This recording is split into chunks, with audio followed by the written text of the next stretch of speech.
Incident management really focuses on a bunch of principles, but most important being you need to have a unified command. There always has to be somebody in charge when an event is going on, or a loss or disaster or crisis or emergency, whatever, because we need to know who's running the ship, who's the one who's going to be in charge, who's going to be making the decisions.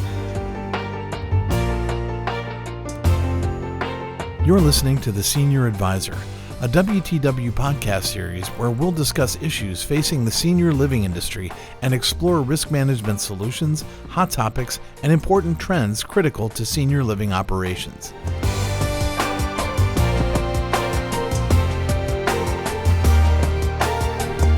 Welcome to the WTW Senior Advisor podcast. My name is Rhonda DeMeno, and I am thrilled to be your host for today's podcast. WTW's Senior Advisor podcast is intended to bring you firsthand information on trends and hot topics facing the senior living industry. Today's topic is emergency preparedness and disaster recovery. This is the first episode of a three-part episode series. Before, during, and after the storm. Senior living operators must ensure the safety and well-being of employees and residents during a severe weather event. Severe weather events such as hurricanes, tornadoes, or storms pose a significant risk to senior living and healthcare operators. Having a preparedness plan in place enables the community to respond effectively during severe events. The most impactful storm of 2023 Atlantic hurricane season for the continental U.S. was Hurricane Idalia, which made landfall in the Big Bend region of Florida at a Category 3 intensity, causing 5 fatalities and $2.5 billion in damage, according to the National Center for Environmental Information.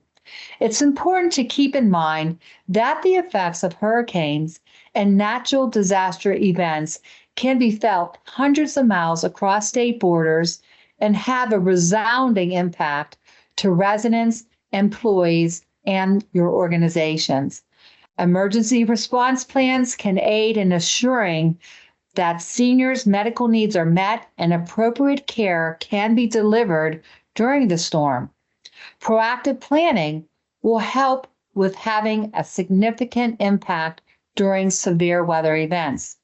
The podcast episodes are intended to give you firsthand tips on staying ahead of the storm through preparations to mitigate unnecessary loss, destruction, and devastation.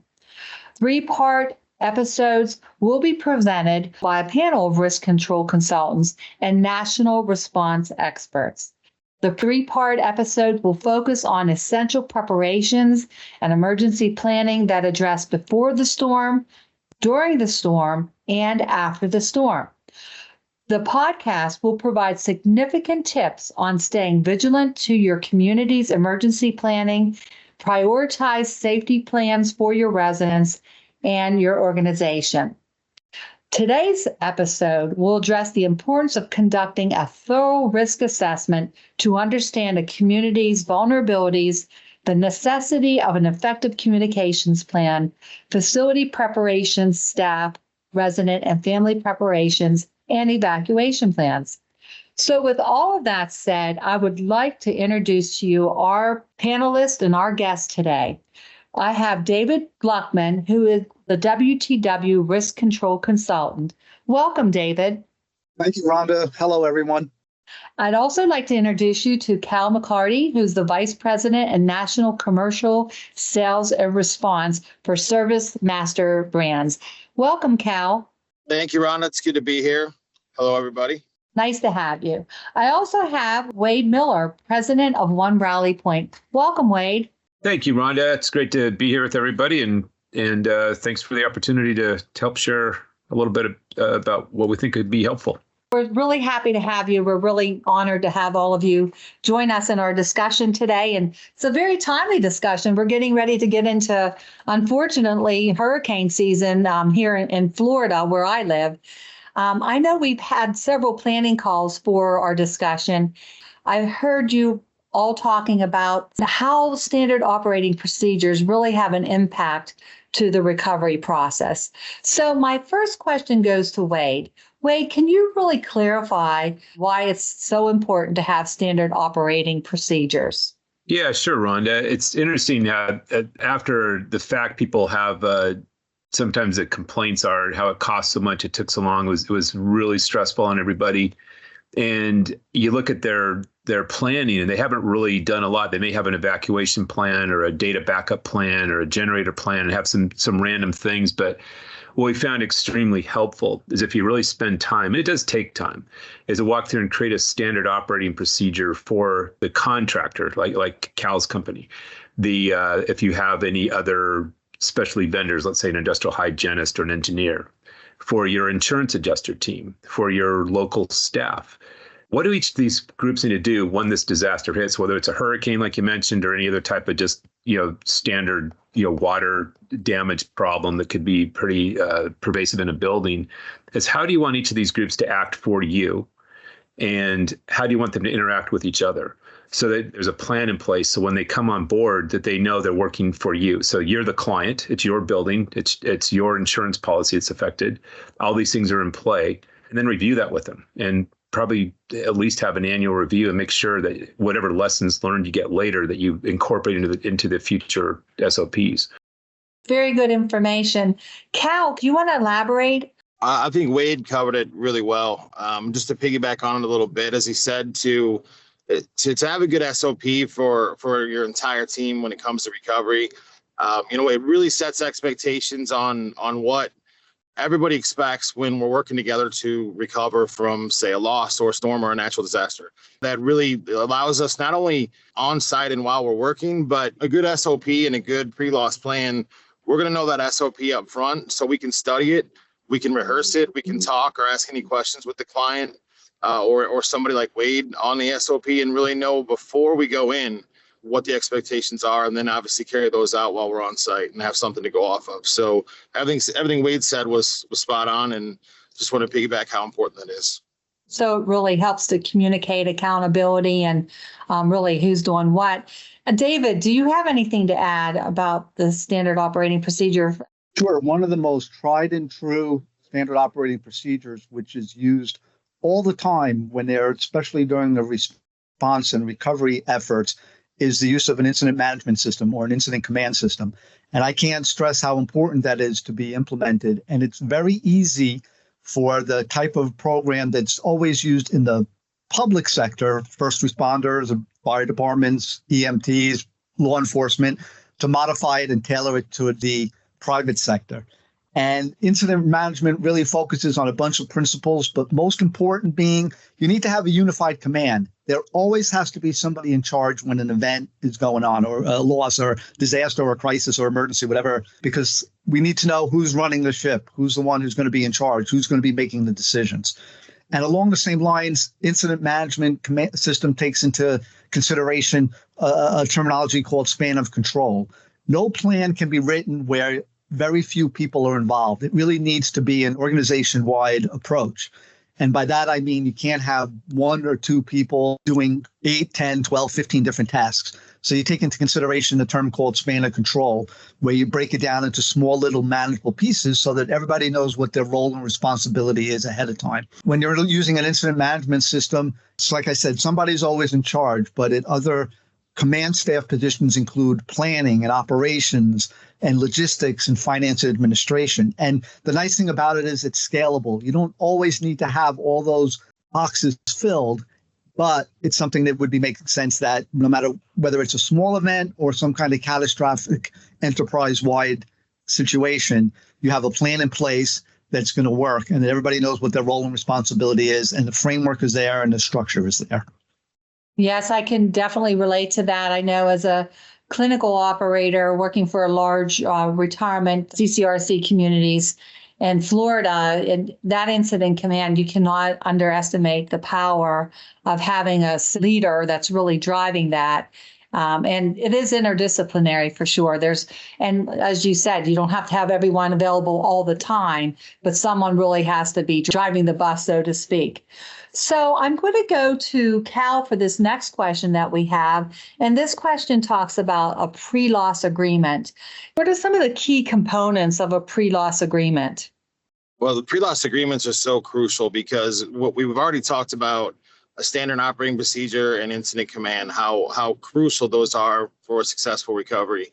When you have a pre-loss plan in place, you can adapt the SOP, you can adapt an incident command, get to know everybody while that's in place. It's also, the three components of that, when you're understanding your emergency response plan, are, who your partners are. So you know who you're calling and who you're working with when something is to go bad. Where did they come from? How long can we expect them to respond? And most importantly, how do I use them when we're in trouble? How do I say help? How do I get them to come support us and be here when they're needed? So, the who, where, and how are the three big pillars of it. But, if you have a good pre-loss plan, you can adapt an SOP with the company and learn it and know it up front. And you can also know your incident command system, know who we're going to be talking to. The biggest breakdown that you see in recovery is from the contractor side is we need a permission to act on a property, or we need direction on, say, where to park or respond. If we do not know, or there's a different contact every day and no incident command set up, that communication takes time, which time costs money. And that's one of the crucial parts of it as well. Yeah, and this episode's really, talking about those preparations. So before the storm, so all this can really be done ahead of time. Wade, do you have any comments on pre-loss agreements? Anything else that you may want to add? Yeah, sure. There's a couple of things that, what Cal said about it being crucial. It definitely crucial. You don't want to be waiting till after an event happens and trying to make a phone call to whoever has a capability or capacity in your area, is having that somebody guaranteed. But in that pre-loss agreement, a couple of things to consider are make sure the contractors essentially in there, when you get these agreements signed up, that they will make themselves familiar with your SOPs and follow them. And then within that, you're saying who's going to take responsibility for what. So let's say power's out. Who's responsible for getting the generator and the generator fuel and things like that? Is it going to be you, or are you going to put that burden on your contractor? Know those things up front so you're also not scrambling at the last minute.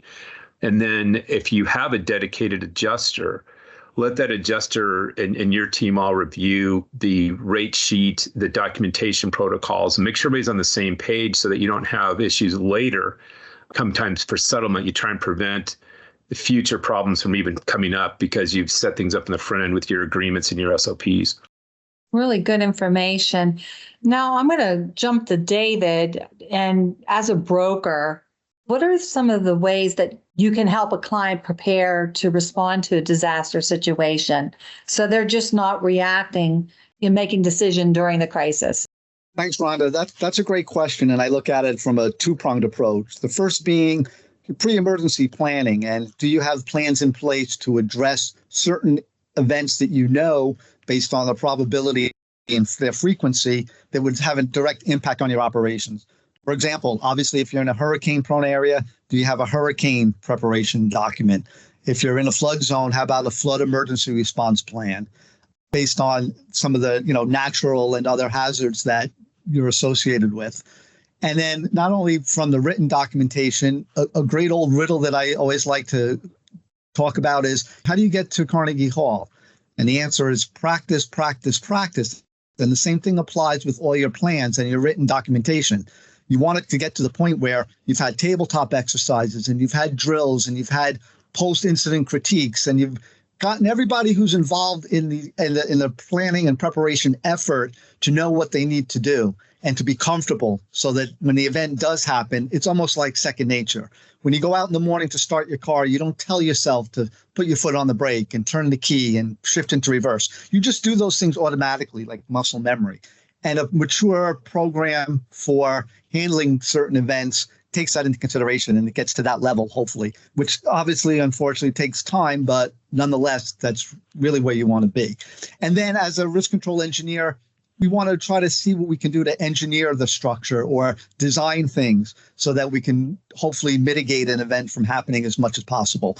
And by that, if you know that, again, hurricane season's coming. So my roof, I know that it ponds a lot and they need to get up there and make sure the roof drains are clear. And I'm having problem with water intrusion into the building through windows. I want to make sure that my generator has fuel. I want to make sure that I can adequately get a backup supply if the power goes out. All those things to take in consideration and try to be as proactive as possible.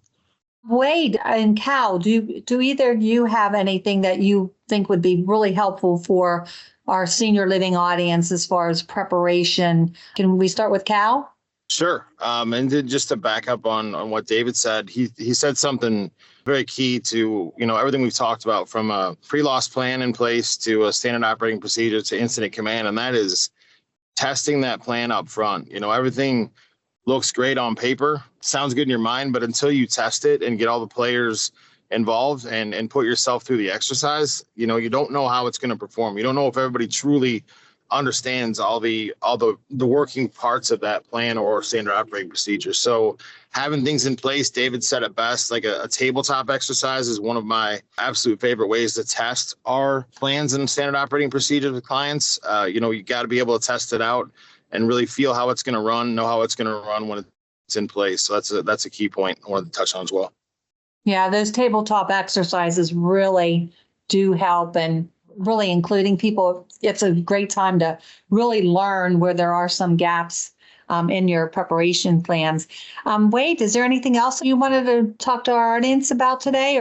Yeah, I definitely echo what David said and what Cal endorsed too. Like, practice till you can develop a muscle memory makes a big difference in how you're lower your stress level. Knowing you have a plan in place and the right people in the right places to work on it is a big difference. One thing that to consider too, because companies like mine or Cal and whoever else, like, get some collective experience shares on these SOPs when you're creating them and you're creating your plans, because there's people who have experienced a lot of things in a lot of ways that can sometimes bring some knowledge to help prevent things in the future. And then just to also give an example, like when David said, if you have a flat roof that pools, how do you keep things clear? As we've seen, I'm sure Cal can attest to this too, where a little bit of maintenance could have made what became a several $100,000 loss could have really just been a $10,000 or $20,000 loss, but underground pipes weren't clear, gutters weren't clear, and things backed up and flooded a building. There are preventative things that can be done. So keep that in your plans and just have those things put together on some kind of rhythm where you're prepared as best you can. You can't prevent the weather event from hitting you, but you can prepare and plan for how you respond to them. So some of those preparation strategies and some of those vulnerabilities could actually be addressed in your annual hazard vulnerability assessment. Mm-hmm. I know we didn't talk about that, but that can actually help drive your decisions for your incident command and what type of emergencies you are preparing to respond to based on your geography. Really good input there, guys. How about Cal? Can you give some insight into the importance of defined roles and responsibilities? A lot of times when these things happen, well, that wasn't my job. But what is some of the importance of defining the roles and responsibility and the importance of the incident command system? Overall, learning a good incident command and knowing it as a partner to a client who has given you that incident command system. The first thing is always going to be with an incident command is communication. So who's the command chief? When we need permission or we make a discovery that needs to be reported, where does that information go? Who is the chief command officer in that situation? Where will they be? Do I need to communicate with them via text, via email, or will there be a site on the property or asset? Oftentimes in a disaster, you see a tent, probably a temporary office where they'll be, so know where people are going to be at. In an incident command, there should always be a public communicator or a media representative from the company or client that you're working with, because we're going to be everywhere in the building. We're going to be, working actively to set up and get that asset back online. During Hurricane Katrina and also during Irma, we were working in a senior living facility, and it was later, so post hours, and we noticed media vans being outside and, them looking for anybody to talk to. Well, my team understands to never talk to media when we're on an asset for a client, but, noticed them talking to some janitorial, some maintenance folks, and needed to communicate to the media person on this incident command who's in charge here. You have somebody speaking to the media that probably is not assigned to do that in the incident command. And we're able to, what I would consider, don't know what that person was going to say, don't know the questions that were asked, but able to, block that effort from the media from talking to a nighttime maintenance person or facility person. And, those questions that they ask could be, how long till you're back online and the folks in the senior living facility have a place to stay. They could say things like, oh, it's going to be a while. It could be 3 or 4 months. And if that gets back to loved ones or even investors, partners, that's crucial information that can't get out. So, defined roles from a chief who makes all the decisions to a assigned media person. That's one that will always stick with me, is seeing that maintenance person talking to the media and being able to stop that from happening, and that whatever information was going to come, getting out in the public eye, public sector, and really tarnishing our client's reputation as well as ours, because we're on site working for that asset, working for that client. So that's why it's really important to have defined roles and know those roles, like we talked about. Speaking on experience, I know that has happened where media is there, and it's really important for us to educate our associates too on, we do have one person controlling all media, and the communication is being controlled that way. David, you were mentioning something? Yeah, I was just going to add that it's also as part of a crisis communication plan or a crisis communication strategy. It's a good idea to have pre-scripted statements already developed and maybe even vetted by legal department, so that when the event does happen, there's somebody who's familiar and has rehearsed and already has something available to be able to present to the media as well, so that the message is presented the way the organization wants it to be. And as Cal mentioned, hopefully won't be misunderstood or misinterpreted in any way possible. And not only that, but internally as well. You want to make sure that the employees and all your other stakeholders are aware of what's going on. But again, the message is clear and concise, and everybody's almost literally sometimes on the same page. That's a really, really good point. So now I'm going to switch the conversation to downstream liabilities that could ensue from improper response or inadequate documentation of work. So Wade, can you walk us through what are the ways to protect about these various downstream liabilities? Yeah, sure. Because it's very important that while you're in the midst of taking care of getting the building back up and running, making sure staff and residents are all healthy and safe, is there's certain documentations that need to be taken care of along the way, because you still have a responsibility to staff and residents, to the public and other people. And one of the things that was mentioned by Cal is having that media relations person, because I've seen some kind of going the other way from Cal's example is, oh, we'll have this back up and running in 48 hours. Without having any clue what it's really going to take to put that building back together. And just either way, you don't want to get bad PR out there that you have a separate battle to have to wage, or not wage, but just defend against that you didn't need to get yourself into. But things that are of concern for sure with residents always, because of the acuity level at these buildings and the people in them, are there environmental concerns later. And the one that comes up the most is usually mold. So what have you done to kind of protect against that, make sure things have been cleaned properly, so that you can say, at least at this point in time after the event, we can show you that we did all we could to make sure that this building was safe and clean and put back in the condition it should be, the one that you as a customer expect. So anything like that where you're doing from a health and safety reason, plus looking forward to, if it's an insurance claim, your insurance settlement, or if you have a lender on the building, you have a requirements there, or the documentation items being put together to help with your own financial recovery as well as the building recovery. So there's several things that this also goes back to your SOPs. Put these things in there. So you're saying along the way, we're taking care of these items so that when we get down to the end, we can easily answer these questions. And if someone is curious or wants to know, there's a concern, you have answers for them. You're not fumbling around or wondering what to say. It's already there. You put this as part of your SOP and the incident command thing that you're tracking along the way.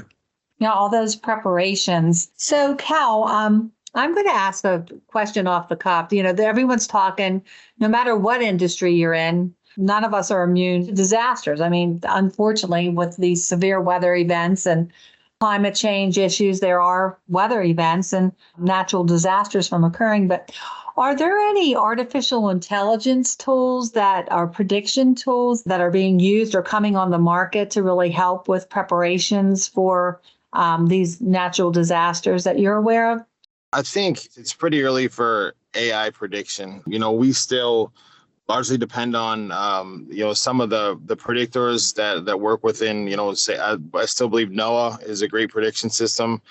Breaking down some of the AI that predicts how strong like an El Nino or a La Nina situation will be is huge in a hurricane.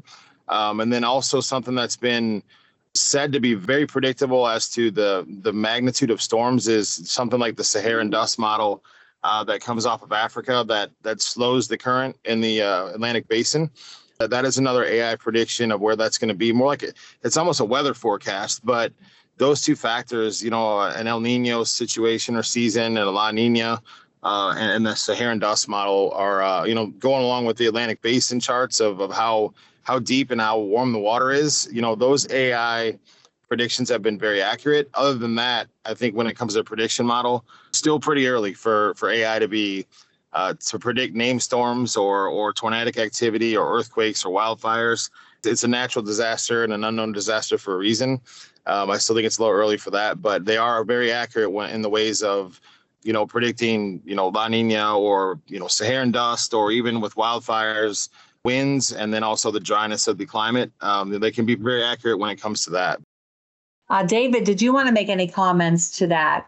Yeah, well, I think in the realm of risk management, we're always looking to try to identify what the frequency and severity of particular events are. And there's no doubt that, as Cal mentioned, just looking at weather models and hurricane predictions and some of the other tools that are available, things have improved so much over the last, let's say, 10, 20 years, whatever time period you want to choose, that it's safe to say, tornadoes used to have very little warning. Now, sometimes you can get 15, 20 minutes of warning that a tornado is going to happen, which is a tremendous lifesaver. Same thing with tools to predict hurricanes, and certainly the path of hurricanes. Maybe intensity always sometimes can be a challenge, but I think very rarely now is there a surprise about a hurricane's path, where now you may know 2-3 days earlier that, there's a high probability and a high likelihood that we're going to be impacted by this particular event, where years ago that just didn't even exist.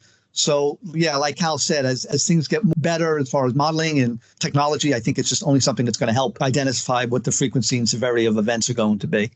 Fair enough. So a question to the group. Is there anything that we haven't discussed that could help senior living operators and their pre-storm mitigation plans? Is there anything that we haven't mentioned?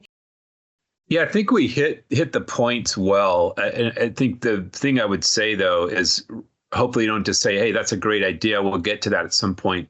Put something down on your calendar now to say, we're going to start putting together, if you don't have a vendor team, if you don't have an SOP, if you don't have any of these things that we've talked about already in place, start planning for that immediately and get advice from the people that can give you good advice, and start working on those plans and get them in place. Because like we just talked about in these predictions, they're helpful with probabilities, they're helpful in certain cases, but in any case, whether it happens or not, to whatever frequency, being prepared is your best position, because it's at some point you're going to need to respond, and so be ready for that.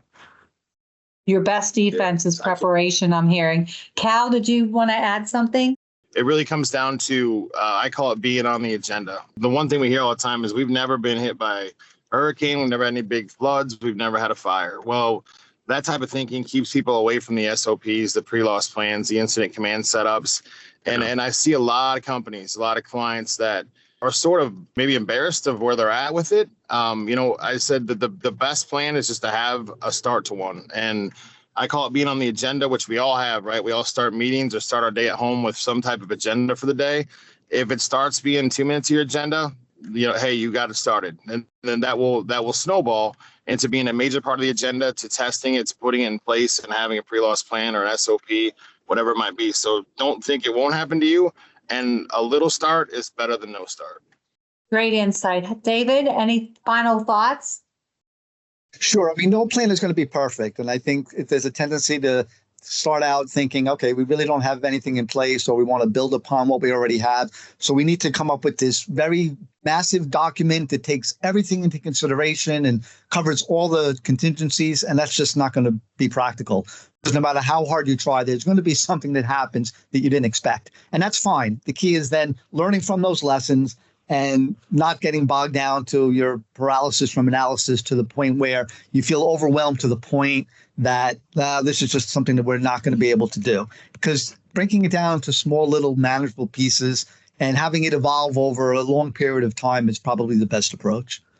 We've covered a lot of territory. I really want to thank you all for attending today's discussion. I would like to thank you, David, very much for giving us some time and insight into how to best prepare for a storm. So thank you, David, for attending today. My pleasure. And Wade, thank you very much for attending. Your insights are very valuable, and I look forward to talking to you on our next episode. But thanks for attending our call today. Sure. Thank you, Rhonda. And same to you, Cal. Thank you very much for attending our podcast today. Your input was very valuable. And again, I think that those preparation strategies, you guys did a great job in really communicating how best to go about preparing for any disaster event. So thank you very much. This concludes our podcast for today. We look forward to having our second episode to our emergency preparedness series. Thank you very much for attending.